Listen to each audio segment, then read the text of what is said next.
And if you are surprised to hear that, well, you are not alone.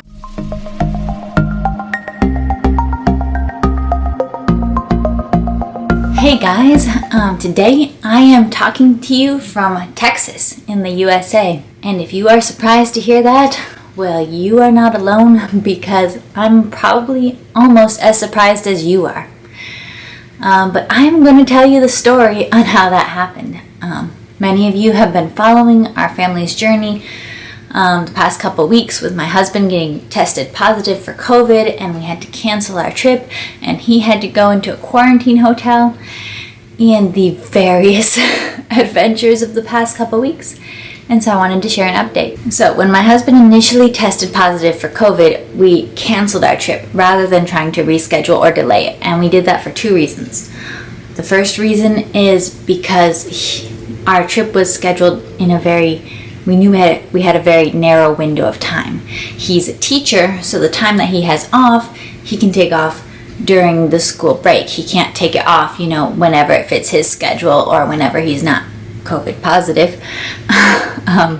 So we knew we had this short window of time to work with, and it wasn't very flexible. The second reason was because we knew if he tested positive for COVID, there was just this concern that the rest of the family would gradually and slowly test positive for COVID, and we did not, after the sadness of that day, we did not feel that we could just keep dragging it out through the summer, hoping and having this emotional roller coaster and turmoil of maybe we're gonna go, maybe we're not gonna go, we'll try to get tested again.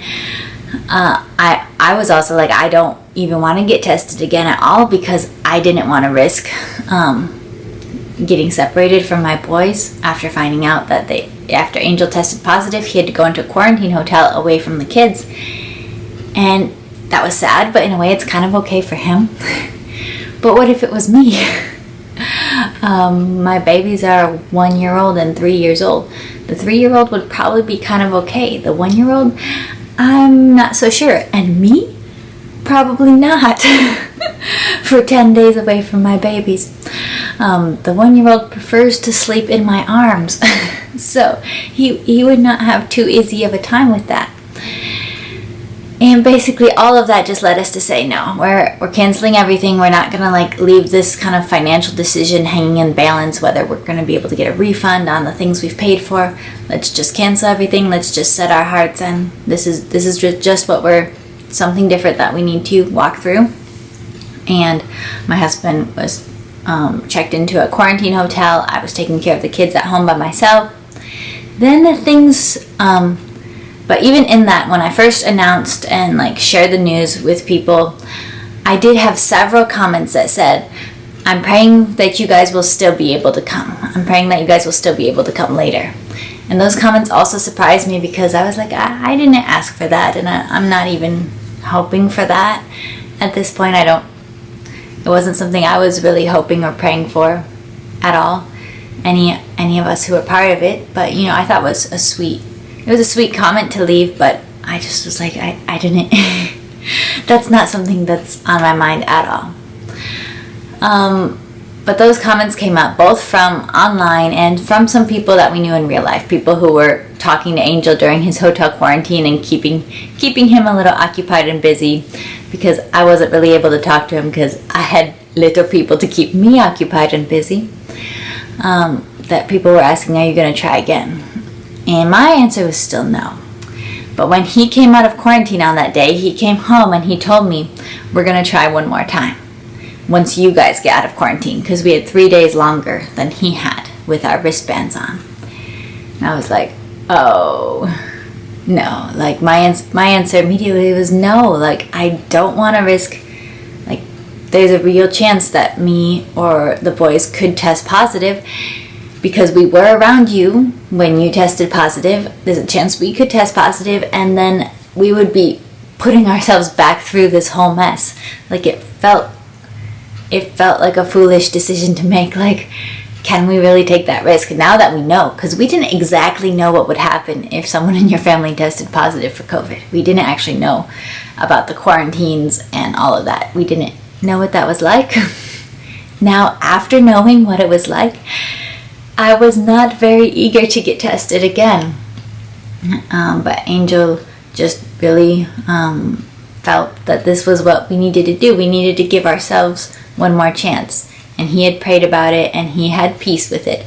I had less peace with that decision necessarily, but I had peace with just that I needed to follow my husband's leading on this one, for sure. And so we, as soon as we had to go to a health department to get our wristbands taken off on the final day of quarantine. So as soon as we went through that whole procedure, we drove straight to the clinic and got retested. And at that time, I'm wondering, am I just starting this process all over again?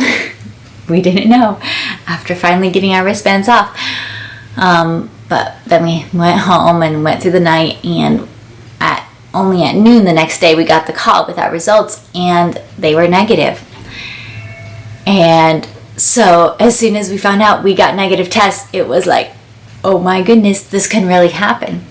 We needed to leave within 6 hours for the airport. From when we got the call at 12, we needed to be on a van by 6. And we had actually rebought the tickets. Angel had rebought tickets because we had already canceled our other ones and started the process of waiting for a refund. So we had to rebuy tickets. He had done that as soon as he got back from quarantine because they were refundable. That's the one thing that gave us confidence to buy the tickets. And we had arranged our van transportation because the van transportation needed to get police permission for us to drive with them and all that. So those two things needed to be done in advance. So we had done that, but then we didn't even know until we got the test back if we were going to be able to use the van or if we were going to be able to get to the airport to use these tickets. So as soon as we got those negatives, we had to go straight into action with getting out all the suitcases again, packing all the suitcases again, getting everything ready, starting over. You know, it's kind of a deja vu feeling. Like, haven't I done this before? Oh yes, I did. But this time we were packing and we were actually going to be getting in that van and leaving. So we got in the van at 6 o'clock with our babies and everything. They did pretty great through the drive. We got to the airport at 11:40 and our flight was at 3:15 in the morning. You know, so if my eyes look kind of red, if I look pretty tired, I am. I tried to put on some makeup to hide it, but I don't think it's really hiding it. We had a flight leaving at 3:15. We were at the check-in counter like right after 11:40 at night. And we're like, okay, we're getting there. We're doing this. We had all of our paperwork. We had done our research through the CDC website and through all the information that the U.S. Embassy was sending out to residents of what paperwork you needed to be able to get into the country, including for recently recovered COVID cases, like my husband. So me and Cyrus, we had our negative tests, but he did not have a negative test. Because he was a recent positive case, he needed to have his positive test from 2 weeks ago.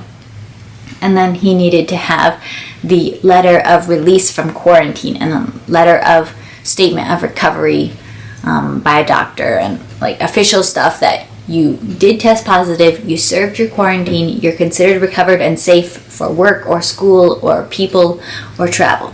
So he needed those two things. We get to the counter.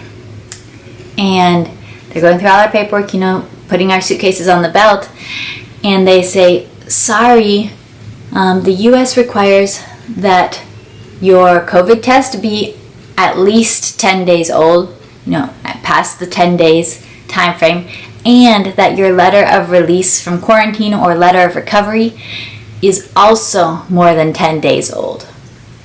And his letter of recovery was only about 4 days old from when he had been released from quarantine. And we just come back with no, all of our research, the CDC website doesn't say that, the airline's website doesn't say that, the embassy didn't say that. It only said the COVID test, it must have been at least 10 days since the COVID test. It didn't say that it also needed to be 10 days since the letter of recovery. And the people at the check-in desk, the workers, were showing us something that they had, which my grammatical personality, I think that this whole problem was caused by poor grammar, because the statement that they had did make it appear like the minimum 10 days time frame applied to both the test and to the release from quarantine letter. But we knew that couldn't be true, that it did apply to both, because it didn't make sense that once you're released, once you're okay to be around people, you still have to wait another 10 days before you can get on an airplane. That didn't make sense. So, and it wasn't on any of the documentation that we had looked at and discovered. So we were pulling up the CDC website. We were showing them, it doesn't say that here. I was practically begging them, like, can you call Dallas? Can you call U.S. Immigration? Can you call the CDC? Because they're telling us we can't let him on the plane because we're afraid they're not going to let him into the U.S. And we were saying, I'm pretty sure, like, I'm basically 100% sure if you let us get on the plane, we will be okay getting into the U.S. We have studied these rules. We know what's going to happen. And they're like, sorry, that's not the information we have. And I am begging them, can you call the CDC? Can you call something to get this information? And they're like, okay, just wait. But you got to take all your suitcases back. So we got all of our suitcases back from what we'd already loaded up on the conveyor belt. They gave us back all of our passports and tickets and everything. And we got out of line and just stood waiting next to the line. And it was so scary to be like, oh my goodness, after all this, is this not gonna happen even now, just hours before the flight? And it's going to 12:30 in the morning, 1:30 in the morning, and the boys are just running around in an empty airport in the middle of the night, and Angel's trying to, see. We can keep pulling up documentation that doesn't say this, but to the airline, it only matters if they are getting, I guess they can get from their people the information that they need to get. And we're praying about this, being like, please, let this go through. I was like, that was pretty scary. That was pretty scary. But it was getting so close to the time frame. Finally, the lady comes back to us. Hey, we talked to the CDC. Actually, the rule doesn't apply the recovery letter doesn't have to be 10 days old. We're like, great, we already knew that, but I'm glad that you figured that out, because they were the people who needed to know it to let us get on. So then it was quick, go through, load up the suitcases again, do all the baggage tags, everything. We were only out of check-in at about exactly 1 hour before our flight would leave, and about 40 minutes before it was saying that the doors would be shut on the airplane. So we still had to go through security, through immigration. We had to get on, it was actually in a different terminal that you had to get on a bus to get to after you got through immigration. So go through immigration, run to the bus, get on the bus, run through the next part. We made it onto the plane 7 minutes before they closed the door.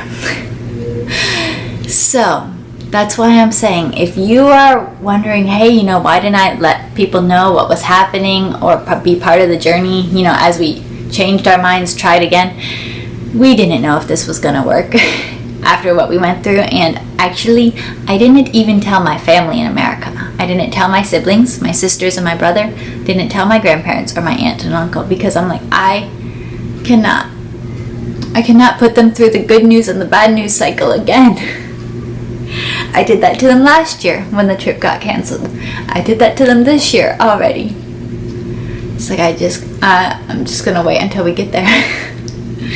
And then if I know that we got there, then I'll tell them that we're coming.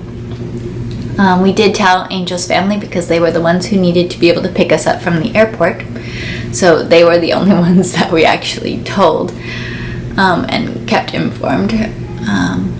But that was by far one of the more challenging instances of expatriate living, of living overseas, that we have faced together in our years of living overseas. And I am so happy that this is the story that I can tell you right now. I do see God at work, even in people telling me when I initially gave the news, hey, we're praying for you that you'll still be able to come, and me being like, what? I didn't ask for you to pray for that because I don't think that's gonna happen. I'm not even planning on trying at that point. I see God at work in the time of quarantine, in the time when I was alone at home.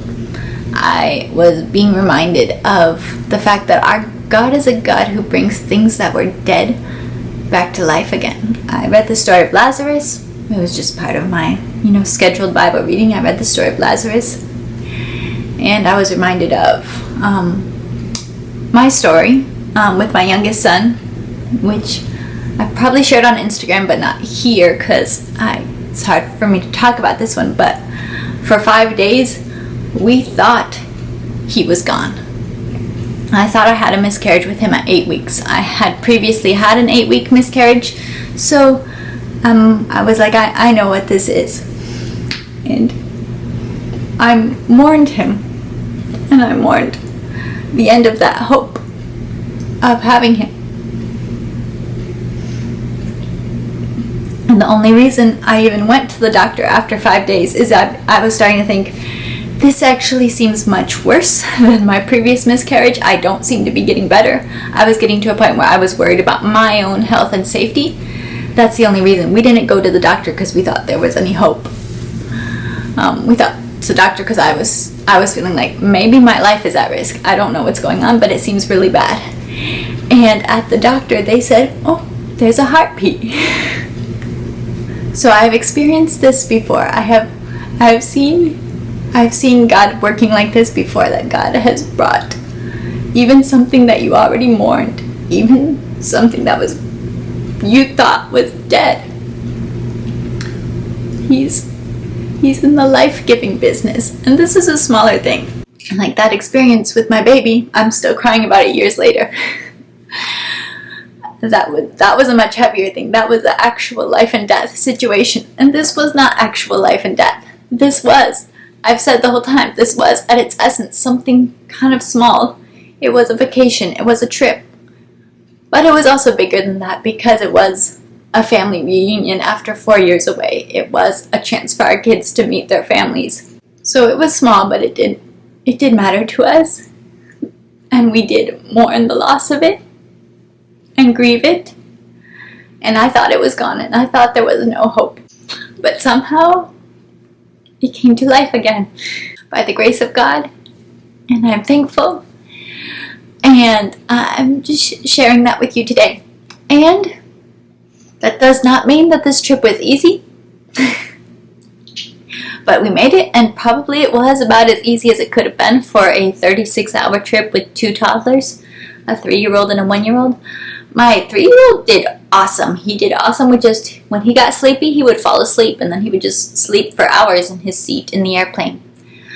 My 1-year-old was fine when he was awake, but when he got sleepy, he would not just fall asleep and sleep for hours. He would get very crybaby-ish, very cranky, and then he would want me to walk around while carrying him and shaking him, jiggling him, rocking him. He would want me to do that while he slept. He didn't want me to sit down and hold him while he slept. He wanted to be walked around. So on a 15-hour flight where he's sleepy, at least there is some space to kind of walk around, and I think there was a lot of grace by other passengers. The only thing that anyone said to me on the flight about my kids when I'm walking in the back with my grumpy crying baby, who he wasn't crying because I was walking with him, was they said, your kids are doing really good, this is a really long flight, and you're doing a good job. So whoever you are, random stranger, thank you. So, what an experience for a first time traveling together, traveling with 2 kids during a pandemic, and beginning this opportunity of family reunions. So I actually will have the chance to vlog some of our little adventures in the USA, getting to see different things, new things. And I will be putting those vlogs on our other channel, 7 in All Adventures. So I'll probably put a link or a card so that you can head over there. You can subscribe and you can see those videos if you are interested in our family stuff. I do try to keep 7 in All more on the homeschool and parenting side. So this is a bit more of an unusual video for you, but I did want to update because so many people had, I know, been praying for us and had left such kind and thoughtful comments in the wake of what we went through over the past couple of weeks, and I appreciate that so much. So I really felt like I wanted to update you. I think I'll probably include a couple clips in this video of a little bit of what our travel looked like on the airplane. But yeah, so head over to 7 in All Adventures if you want to see more videos from this trip. If not, you can tune in next time for more books and homeschool stuff, because I have already pre-filmed my videos for this summer with awesome homeschool content, my typical nerdy stuff for you. And I will be seeing you next time. Bye! Say hello! It's almost midnight and we are starting an adventure. Yay! Good job, little boys! Starting it, but we're sleeping. Sleepy.